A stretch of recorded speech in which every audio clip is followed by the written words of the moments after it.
అందరికీ నమస్తే. Welcome to our channel. కూటమి ప్రభుత్వం అధికారంలోకి వచ్చిన తర్వాత అరాచకాలపైన, అక్రమాలపైన ఏదో ఒక కేసు నడుస్తూనే ఉంది. 20 నెలలుగా విచారణలు జరుగుతూనే ఉంటున్నాయి. అయితే ఈ విచారణలు సూత్రధారి వరకు కూడా వెళ్ళడం జరగట్లేదు. మరి ఈ అంశం పైన మనతో పాటు డిస్కస్ చేయడానికి ఉన్నారు పొలిటికల్ అనలిస్ట్ శ్రీలల గారు. నమస్తే అండి. నమస్తే అమ్మా. మేడం, కూటమి ప్రభుత్వం అధికారంలోకి వచ్చిన తర్వాత లిక్కర్ స్కామ్ వ్యవహారం బయటకు వచ్చింది. తిరుమల లడ్డు కల్తీని వ్యవహారం బయటకు వచ్చింది. శాండ్ ఏదైతే దోచుకున్నారో అది బయటకు వచ్చింది. భూదందాలు ఇవన్నీ మొత్తం అన్ని కూడా బయటకు వచ్చినాయి. ప్రతిదీ బయటకు వస్తున్నాయి. అంటే జగన్మోహన్ రెడ్డి గారి అధికారంలో చేసిన తప్పులన్నీ ఇప్పుడు ఒక్కొక్కటి బయటకు వస్తున్నాయి. విచారణలు కూడా జరుగుతూనే ఉంటున్నాయి. కానీ చివరి వరకు ఏది అంటే ఒక కొలిక్కి రావట్లేదు. ఒక కేసు, ఏ కేసు అయినా సరే ఇప్పుడు చెప్పుకున్నీ కూడా చివరి దాకా వెళ్లకుండా ఎవరైతే కింద స్థాయి పని చేస్తారో వాళ్ళు అరెస్ట్ అవుతున్నారు, బయటకు వస్తున్నారు. మరి ఇలా అయితే మమ్మల్ని ఎవరు ఏం చేయట్లేదు కదా అని ఇంకా రెచ్చిపోయే పరిస్థితులు కనిపిస్తాయంటారా? అంటే అంతిమ లబ్ధిదారుడు అంటాం కన్నా కూడా అంతిమ దోపిడీదారుడు అనొచ్చేమో. మొన్న చెప్పుకున్నాం, జగ దొంగ అంటే గజ దొంగ అని మీనింగ్ తెలుసా మీకు? తెలుగులో భలే సూట్ అయిందిరా బాబు అనిపించింది చూడగానే డిక్షనరీలో. అంటే గజ దొంగ అనే పదానికి పర్యాయ పదాలుంటే దాంట్లో పర్యాయ పదం జగ దొంగ. మరి అలాంటి జగ దొంగను పట్టుకోవాలంటే ఏం చెయ్యాలి, ఎలాంటి చర్యలు తీసుకోవాలి, ఏ విధంగా వాళ్ళ గురించి ఇంకా లోతైన విచారణ జరగాలి.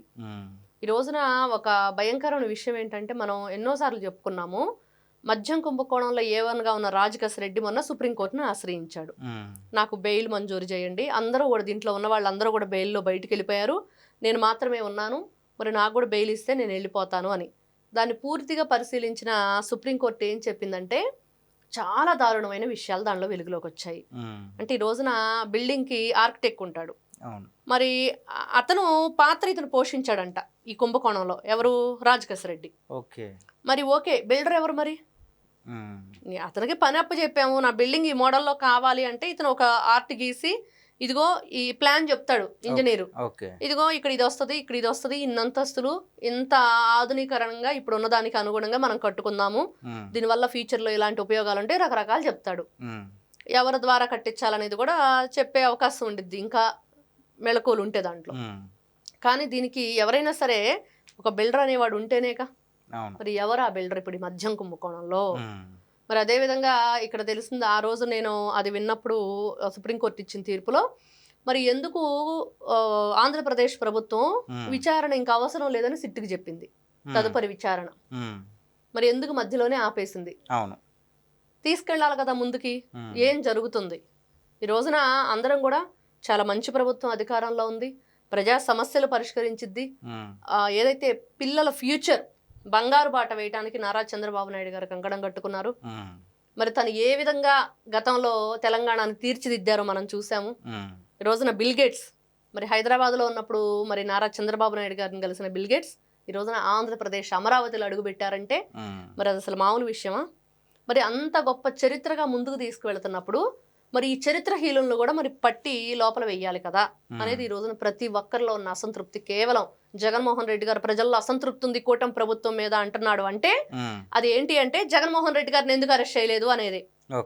బాబాయ్ కేసు ఏమైంది, ఇసుక కేసు ఏమైంది, మైనింగ్ కేసు ఏమైంది, క్వార్జ్ అక్రమ తవ్వకాలు ఏమైనాయి, మరి ఏదైతే వీళ్ళు ఈ మద్యం కుంభకోణం అక్రమంగా మద్యం తయారు చేయటం కానీ, ఏదైతే మరీన్ ట్రాన్స్ఫర్ ఉందో అది కానీ, మరి అదేవిధంగా ఈ ట్రాన్స్లేట్ ఎందుకు జరగలేదు, ట్రాన్సాక్షన్ సరిగ్గా అంటే మనీ ట్రాన్సాక్షన్ వల్ల, అంటే ఈ లేట్ వల్ల ప్రజల్లో అసంతృప్తి నిజంగానే నెలకొనే ఛాన్స్ ఉంది. ఏదేంటి కూటమి ప్రభుత్వం అధికారంలోకి వచ్చిన తర్వాత న్యాయం జరుగుద్దేమో అని కొన్ని కేసులు అనుకుంటారు కదా.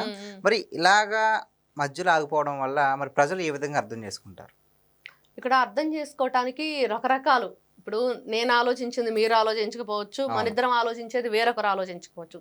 ఇన్ని కోట్లాది మంది ప్రజలు ఏం ఆలోచిస్తున్నారు అనే దానికంటే నిజంగా ఎవరి ఆలోచన వాళ్ళది కాబట్టి అసలు ప్రభుత్వం ఏ విధంగా పని చెయ్యాలి, ఎవరిని మరి అరెస్ట్ చేయాలి అంటే, ఈ రోజున అరెస్ట్ అయ్యి రేపు బెయిల్ తెచ్చుకుంటే కుదరదు కదా, ఉపయోగం ఏముంది? కాబట్టి వాళ్ళని పగడ్బందీగా బంధించాలి, వాళ్ళని అష్ట దిగ్బంధనం చెయ్యాలి, ఎటువైపు కూడా వాళ్ళు కదలకుండా అన్ని కేసులు కూడా వాళ్ళ మీద ఉన్నాయన్నీ కూడా ఓపెన్ చేసి దాని గురించి పూర్తిగా ఎక్కడ చిన్న లూప్ హోల్ లేకుండా వాళ్ళని బంధించేయాలి. మేడం ఇప్పుడు మీరు ఒక మాట అన్నారు, ఉమ్, వాళ్ళని బంధించాలి అంటే ఈరోజు అరెస్ట్ అవుతున్నారు, రేపు బెయిల్ తెచ్చుకుంటున్నారు అని అవును. చెప్పేసి. అంటే చట్టంలో ఉన్న కొన్ని వీక్ పాయింట్స్ని వాళ్ళు పట్టుకుని, అవును. కొన్ని లోపాలను పట్టుకుని ఉమ్. అతి తెలివితేటలు యూజ్ చేసి మొత్తం మీద బెయిల్స్ ఇవన్నీ చేస్తున్నారు కదా. మరి ఈ విధంగా చేసుకుంటూ పోతే వాళ్ళలో ఒక ఆలోచన వస్తుంది, ఏముంది వెళ్దాము బయటకు ఉమ్. వచ్చేద్దాము, మనం మనం చేసుకునే పని మనం చేద్దామని చెప్పేసి. దీనిని ఏ విధంగా నివారించాలంటారు? ఇక్కడ చట్టంలో ఉన్న తప్పుడు ఏదైతే కొన్ని లోపాలు. లోపాలు ఆ ఉమ్, చిన్న చిన్నవి ఏంటంటే అవి లూప్ హోల్స్. ఉమ్, అవి ఎందుకున్నాయి? ఎవరైనా సరే అన్యాయంగా అక్రమంగా అరెస్ట్ అయినప్పుడు ఉమ్, వాళ్ళు బయటకు వచ్చి రిలీఫ్ అయ్యి కొంచెం దానికి సంబంధించి పూర్తి వివరణ ఇచ్చుకునే అవకాశం.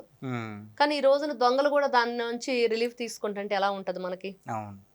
చాలా బాధాకరమైన విషయం. ఉమ్, అదే వీళ్ళు ఇప్పుడు ఈ రోజున తప్పు చేసేటప్పుడు మనం తప్పించుకునే మార్గాలు కూడా వెతుక్కుంటున్నారు. ఉమ్, ఈ రోజున తప్పు చేయటానికి మార్గాలు, తప్పించుకునే మార్గాలు రెండు కూడా వెతుక్కొని వాళ్లే పెట్టుకుంటున్నారు. ఉమ్, ఏంటి ఈజీగా బెయిల్ వచ్చేస్తుంది. ఈ రోజున A1గా ఉన్న రాజకేశ్వర రెడ్డి లోపల ఉంటే ఉమ్, మరి వెంకటేష్ నాయుడు, చెవిరెడ్డి భాస్కర్ రెడ్డి, బాలాజీ గోవిందప్ప, మరి ఎవరైతే మధుసూదన్ ఆయన కృష్ణమోహన్ రెడ్డి, ఉమ్, మరి ఇలా బోలెడంత మంది ఉన్నారు. అవును. మరి వీళ్ళందరూ కూడా ప్రద్యుమ్న కానివ్వండి, లేకపోతే ఈశ్వర్ అతను ఉన్నాడు, ఇంకో ప్రవీణ్ ఎవరో, ఇలా బోలెడంత మంది ఉన్నారు. వీళ్ళందరూ కూడా బెయిల్ మీద ఉన్నారు. కొంతమంది అసలు దొరకలేదు. ఉమ్, మరి ఇవన్నీ కూడా మనకి ఎవరి వైపు చూపిస్తున్నాయి? ఎవరు అధికారంలో ఉన్నప్పుడు ఇవి జరిగింది ఉమ్, అనంటే, అధికారంలో ఉన్నప్పుడు జరిగింది అనే దానికంటే అతనికి తెలియకుండా జరగదు అనేది వాస్తవం అక్కడ. అవును. ఈ రోజున ముఖ్యమంత్రిగా ఉన్న వ్యక్తి బాధ్యత వహించాలన్నది కాదు అక్కడ. ఉమ్, ఇతను ఎలాంటి వ్యక్తి, ఇతని ఆలోచన విధానం ఎలాంటిది, ఉమ్, ఇతను ఇలాంటి పనులు చేసేవాడా కాదా అనేది అక్కడ ముఖ్యం. ఉమ్, బాబాయి చావు చూసాము, ఏ విధంగా గొడ్డలతో నరికి చంపారో, తల్లిని చెల్లిని బయటికి ఎలా గెంటేశారో. ఆ తర్వాత జగన్మోహన్ రెడ్డి గారి పరిపాలనలో ఉమ్, మరి ఎక్కడా కూడా ఈ మద్యానికి సంబంధించి ఈ మనీ ట్రాన్సాక్షన్స్ మనం ఏం చెప్పుకున్నాం, అది ఓన్లీ క్యాష్. అవును. ఎందుకు ఈ ఏదైతే యూపీఐ పేమెంట్స్ డిజిటల్ ఎందుకు పేమెంట్స్ జరగలేదు, చేస్తే డిజిటల్ గనక పేమెంట్స్ ఎందుకు జరగలేదు? ఉమ్, మరి ఇలాంటివన్నీ అనుమానాలు ఎక్కడికి తావిస్తాయి? ఉమ్, మరి 5 సంవత్సరాలు నువ్వు ముఖ్యమంత్రిగా ఉండి మరి నీకెందుకు తెలియలేదు ఇవి? అంటే ఉమ్, నీకు తెలిసి జరిగినాయా? మరి పరకామణి కేసు ఏంటి? ఈ ఘీ ఏదైతే సింథటిక్ ఘీ తయారీ ఉందో ఇది కానివ్వండి, ఉమ్, సిపిఐ నారాయణ గారు, ఉమ్, ఆయన పక్కా కమ్యూనిస్టు, ఎక్కడా కూడా దేవుడు అనే లేడు, ఆ నమ్మకం లేదు అనేది అతను ఫస్ట్ నుంచి చాలా సంవత్సరాలు. ఇప్పుడు ఆయన మరి 70 years మరి 70 పైనే 80 ఉన్నాయో మరి. ఉమ్, ఆయన ఫస్ట్ టైం లడ్డు విషయంలో స్పందించారు, కల్తీ ఘీ విషయంలో. స్వామివారి తిరుమల తిరుపతి దేవస్థానం ఉమ్. స్పందించి ఆయన గర్భగుడిలోకి వెళ్ళి స్వామిని దర్శించుకొని వచ్చారు. ఒక నమ్మకాన్ని దెబ్బతీశారు అనే బాధలో ఉమ్, ఎంతమంది, ఎన్ని కోట్ల మంది మరి స్వామివారి భక్తులు ఎలా హర్ట్ అయ్యారు అనేది. ఉమ్, మరి ఆయన ఒక చరిత్ర, అది మాత్రం చెప్పుకోదగ్గ విషయం. ఎవ్వరూ లేరని కమ్యూనిస్టు భావజాలం ఉన్న వ్యక్తి, ఉమ్, భగవంతుడు, భక్తుల నమ్మకం, వాళ్ళ నమ్మకాన్ని ఇక్కడ అది కల్తీ జరిగిందనేది వాస్తవం ఉమ్, అని తానే స్వయంగా గర్భగుడిలో ప్రవేశించి స్వామివారి దర్శనం చేసుకున్నారంటే ఇంతకంటే ఇంకేం కావాలి? ఉమ్, మరి ఇంత ప్రతి ఒక్కరూ కూడా ఇలా జరిగిందని చెప్తూ దానికి అన్నీ ఉన్నా కూడా ఎందుకు అరెస్ట్ అవ్వట్లేదు అనేది ఈ రోజున. ఉమ్, ఈ రోజు నిజంగా కూటమి ప్రభుత్వం స్పందించాలి, దీని మీద కఠినమైన చర్యలు తీసుకోవాలి. అదేవిధంగా వీళ్ళు ఎందుకు తప్పించుకుంటున్నారు, ఉమ్, ఎలా వీళ్ళ మీద ఈ రోజున ప్రభుత్వం నుంచి కూడా మరి వాళ్ళకి ఏదైతే ఈ బెయిల్ రాకుండా కూడా పిటిషన్లు వేయాలి కదా, ఉమ్, ఎందుకు వేయట్లేదు అనేది క్వశ్చన్ వస్తుంది. రకరకాలు ఈ రోజున ప్రజలు ఎంత చైతన్యవంతంగా ఉన్నారు, ఎంత గొప్పగా వాళ్ళు ఆలోచిస్తున్నారు. మరి ఈ రోజున ప్రభుత్వం వాళ్ళకి రేపు సమాధానం చెప్పుకోవాల్సి వస్తే మరి మనం కూడా ఉండాలి కదా ఇటువైపు నుంచి, ప్రభుత్వం వైపు నుంచి కూడా. ఇవన్నీ ఉంటాయి కాబట్టి తప్పు జరిగింది వాస్తవం, తప్పించుకొని తిరుగుతున్నారనేది వాస్తవం, ప్రజలు దాన్ని చూస్తున్నారనేది వాస్తవం. కానీ మనం దాన్ని ఏ విధంగా కంట్రోల్ చేయగలుగుతాం అనేది ఇక్కడ పెద్ద క్వశ్చన్ మార్క్ లాగా ఉండిపోయింది ప్రభుత్వానికి ప్రజలకు మధ్య. నిజంగా కూటమి ప్రభుత్వం ఎవరిని కూడా వదిలిపెట్టే పనే లేదని చెప్పి నారా లోకేష్ గారు చెప్తున్నారు, పవన్ కళ్యాణ్ గారు చెప్తున్నారు, ముఖ్యమంత్రి చంద్రబాబు నాయుడు గారు చెప్తున్నారు. కాకపోతే ఎందుకు లేట్ అవుతుంది అనేది ప్రజల్లో ఇప్పుడు ఎక్కువగా ఉన్న ఆలోచన.